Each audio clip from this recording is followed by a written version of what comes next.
Naging maayos naman at mapayapa ang pagbubukas ng klase sa isang mataas na paaralan sa Quezon City. Alamin natin ito sa ulat ni Dina Pagibitan. Alas 5 pa lamang ay mahaba na ang pila ng mga estudyante sa isang pampublikong paaralan ng high school sa Project 6 Quezon City para sa unang araw ng pasukan. Nang makapasok ang mga ito, muling pumila sa covered court ng eskwelahan ng mga mag-aaral para naman sa flag raising ceremony.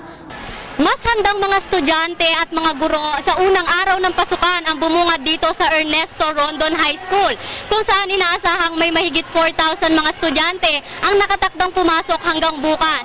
Ngayon kasi nakaschedule ang first year, third year at fourth year. Bukas naman, grade 7 at grade 8. Isa si Jamela Manalasta sa excited na sa pag-uumpisa ng pasukan.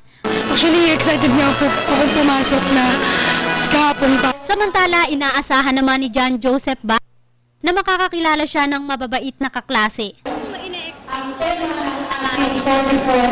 Mababait na classmate tsaka magaling na turo na teacher. Gayunman, sigurado naman ang may 150 mga guro ng eskwelahan na handa na rin sila sa unang lesson ng unang araw ng school year 2013-2014.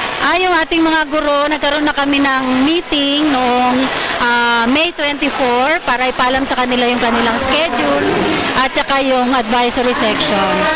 May ilan namang na-late ng pasok at hindi na nakaabot ng flag raising ceremony. Na-late lang po. Gayun din, may mga estudyante namang ngayon pa lamang magpapa-enroll, tulad na lamang ni Rinrin Prado 3rd year at ni Robert Jacobe 4th year. Mag-enroll pa lang po ako eh. Nahuli lang po. Pagkuha ko po dun pa, bukas na po magpapa-enroll. At mayroon din pumasok ng hindi ngayon ang schedule. Isa dito si Maria Esperanza Espenilla, grade 7 at bagamat excited ay kinakabahan sa lesson sa grade 7. Ngayon ko lang po nakita yung nakalagay dyan. Tsaka parang ngayon lang po nila nilagay yan. Ito na ang ikadalawang taon ng implementasyon ng K-12 program o Kinder 12 years of basic education. Kung sa dating curriculum may grade 1 to 6 para sa elementarya at first year to fourth year sa sekundarya. Sa K-12, kailangan munang mag-kindergarten ng isang estudyante bago tumuntong ng grade 1 to 6 at ang junior high school mula grade 7 to grade 10 at senior high school naman mula grade 11 to 12. Sa kabila ng maraming estudyante, nakaredy naman para siguraduhin ang peace and security ng PNP sa paaralan. Meron tayo itong police assistance desk in case may problema yung mga estudyante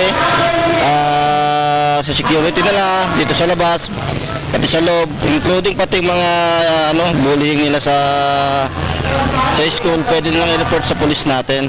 Nagbabantay naman sa daloy ng mga sasakyan sa tapat ng eskwelahan ang mga traffic enforcer. Umaasa naman ang bawat isa sa matagumpay na pagbubukas ng klase at matagumpay rin na second year implementation ng K-12 program at ang isa na namang taon ng masayang pag-aaral. Para sa Telebisyon ng Bayan, ako si Dina Pagibitan.